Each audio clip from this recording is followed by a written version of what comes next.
I'd rather be Ricky. We'll see if you're right.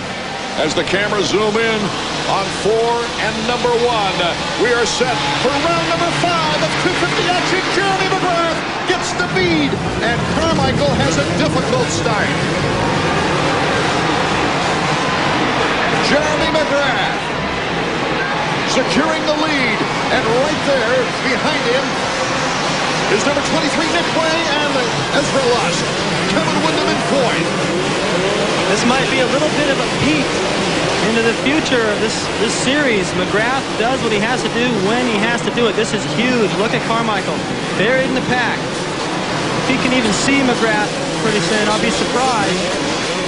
By the time he can get into second, Jeremy should be gone. He's in 9th, similar to how Jeremy had to react last week. Yep.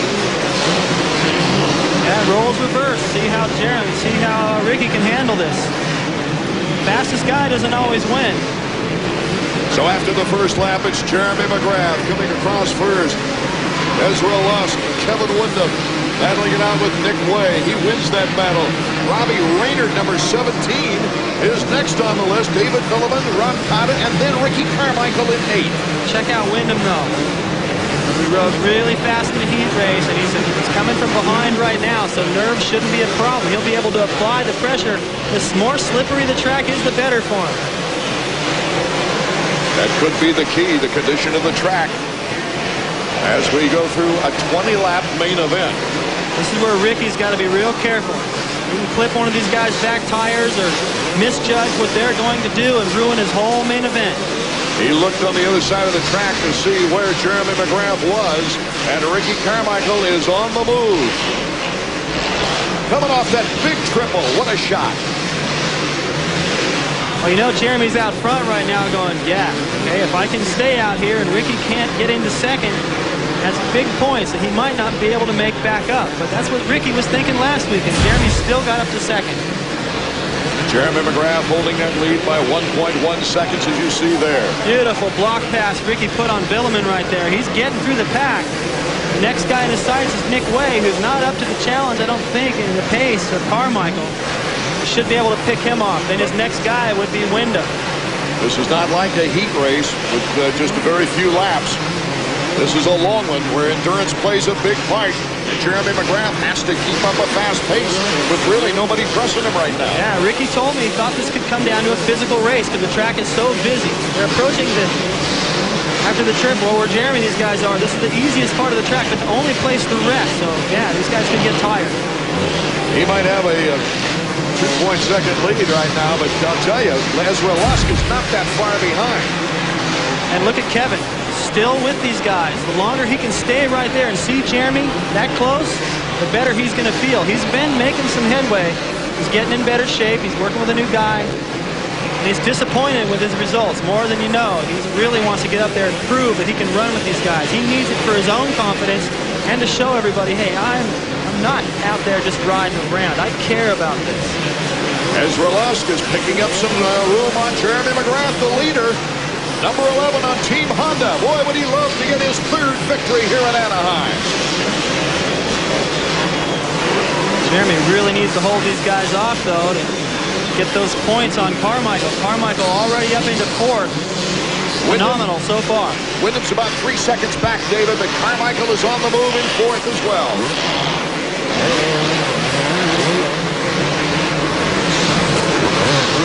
Just like turning the tables from last week in Phoenix.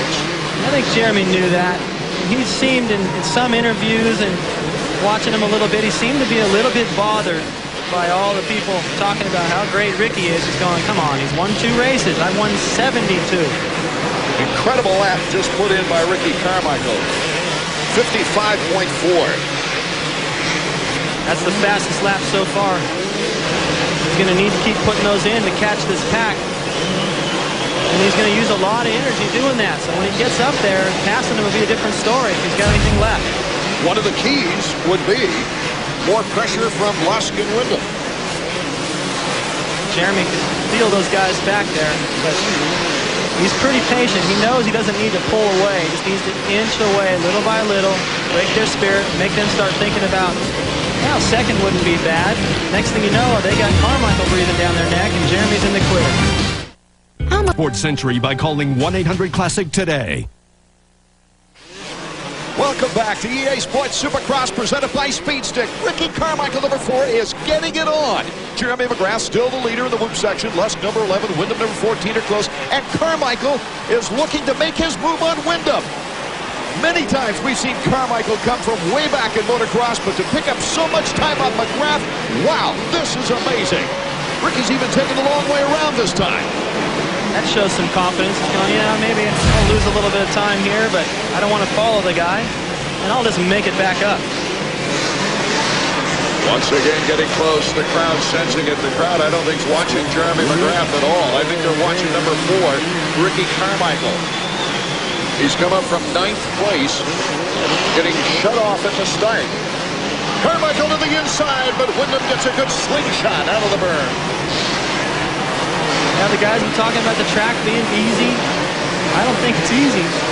It's really tricky, but what might make it a little bit difficult, and these guys talking about being a little bit on the easy side, is passing. Ricky's going to have to get physical, get in there and bump, I believe, to get by these guys. Ricky kept up his end of the rivalry last week, leading every lap, taking away with it, while McGrath came up through the field from 9th place to 2nd. Now Ricky Carmichael tries to reverse the order.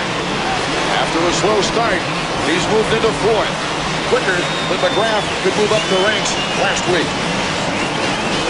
The end result is what matters the most. The thing that Ricky's got to be happy about is, look at this.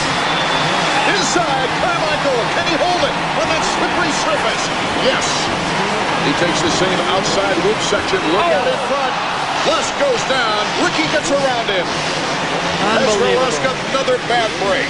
He was trying to do a little something different around that left rider. Look at him. He's just dazed going, come on. Can I have a little bit of luck? And Ricky Carmichael now is all of a sudden in 2nd place. Watch Ezra. He's going for the inside line around this left rider through the whoop section. You can hear all this noise back there. Got a little anxious. He's going, I need to get by this guy now. Gets a little sideways. The front wheel drops, and hope somebody got a picture of that. They were trying to get around Sebastian Waugh. That's the perfect endo. He landed right on that Scott Tuck block, so that was a nice kind of cushion the blow, but the bike didn't help out much. Good thing for helmets. Great helmets this day and age. And Ricky Carmichael in 2nd. 4.1 seconds back. Now the last lap, though, Art, this is where Jeremy, he knows what's going on back there. He doesn't want to give this race up. If he loses this race to Carmichael, in my opinion, that's a huge statement.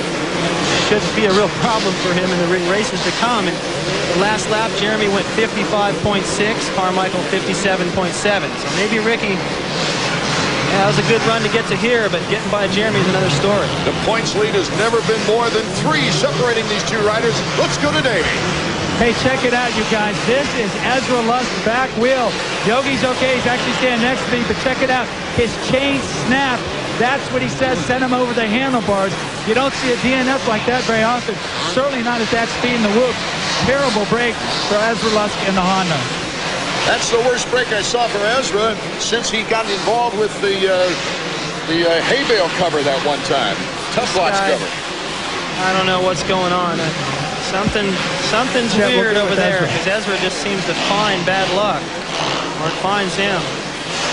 9 laps to go. We're less than halfway through our main event in round number 5. Tied in points coming into the race, Jeremy McGrath and Ricky Carmichael. Jeremy McGrath trying to uphold his end of this back-and-forth winning battle every other week and regain a 3-point lead. He needs this win.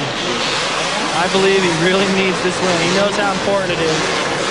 Ricky, at this point, can say, well, 2nd's not bad. You know, he can be just as happy as Jeremy was last week going, man, that could have been a disaster. 2nd's not bad. A 4-second lead for McGrath. Back to Davey. Ezra, first of all, are you all right? Totally fine. I'm once again pretty lucky with the crash that I had, but we just had a problem with the rear wheel going through the woods, locked up, and sent me for a ride. You think that was what caused it? Did the chain snap before the crash? Oh, yeah. It broke when I was going through the woods because my rear wheel totally locked up, and I just went straight over the bars. So. Whoa, what a big break for Ezra that he wasn't hurt after having to sit out the entire season last year. What is it, that black cloud over Honda? Carmichael turning better laps than Jeremy. We'll be right back with more 250 action from Anaheim in a moment. Welcome back to Anaheim, Edison International Field. EA Sports Supercross presented by Speedstick. Number 1, Jeremy McGrath trying to make his way through the lappers. Ricky Carmichael only 2.1 seconds behind and still closing. Ricky Carmichael's going to make a race of this yet, but still 5 laps to go in Anaheim.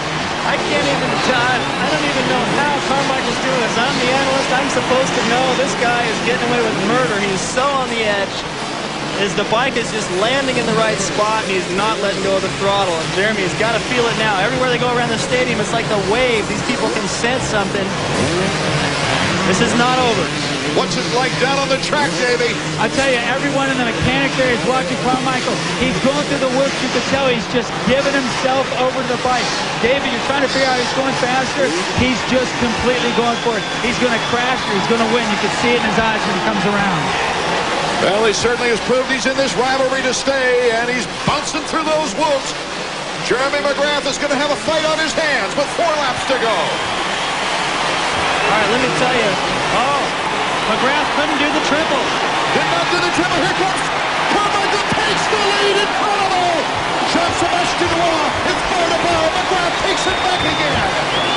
That was so important for McGrath to get him right back. The crowd is going nuts. Everybody's on their feet.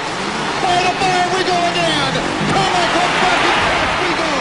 Will we have another classic battle here in Anaheim? One we'll remember for years and years, as Ricky Carmichael now has a 1-count lead before McGrath comes battling by. And look at Wyndham. He's still in there. One of the most significant passers away from the leader so far was LaRocco passing McGrath after Ricky took the lead in one race. And there's Skip Norfolk, the very concerned mechanic of Jeremy McGrath. Skip's got to be going, what is going on? It's not like McGrath is riding poorly. Jeremy McGrath tries the inside. Ferry gets out of the way. Barely.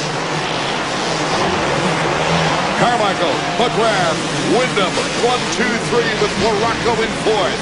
Brancata in 5th, and Tortelli's moved up to 6th, but all eyes are on number 4 and number 1. I'm going to date myself here a little bit, but I haven't seen anything like this ever since Bob Hanna. Hanna used to do this kind of stuff, get away with murder, ride over his head, it would appear, and get away with it. Put on rides like this, but I haven't seen it in over 15 years. Carmichael is unbelievable right now. He's pulled away to a 2-second lead on the last lap. We've only got a couple of laps left in this race. Oh, and this set the tone. Jeremy McGrath has won 8 out of 10 races here in Anaheim. Look at the crowd. People cannot believe what they're seeing. How's the conditioning of Carmichael? Come on. The guy had to work so hard to get to 2nd, and then he turned it up another notch. We said it was going to be an exciting season, but I wasn't sure it was going to be this exciting. Last lap, the white flag is waving for Carmichael. Focus. Keep your pace, the board says, as Carmichael goes through the mechanics area into the whoop section. Essential that he stay mistake-free because McGrath is still within striking distance. 2.3 seconds behind on the last lap.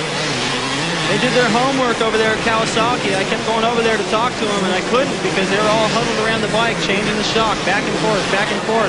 They got a tire that no one else can get their hands on, and it seems to be paying off. Could this be the first time that a Cowie rider has won back-to-back Supercross since Jeff Ward in 1987? The crowd is so respectful of both these young men. Carmichael shaking his fist in the air with a finger up there on number 1. The checkers for Ricky Carmichael. He takes the undisputed lead in points for the first time in his career.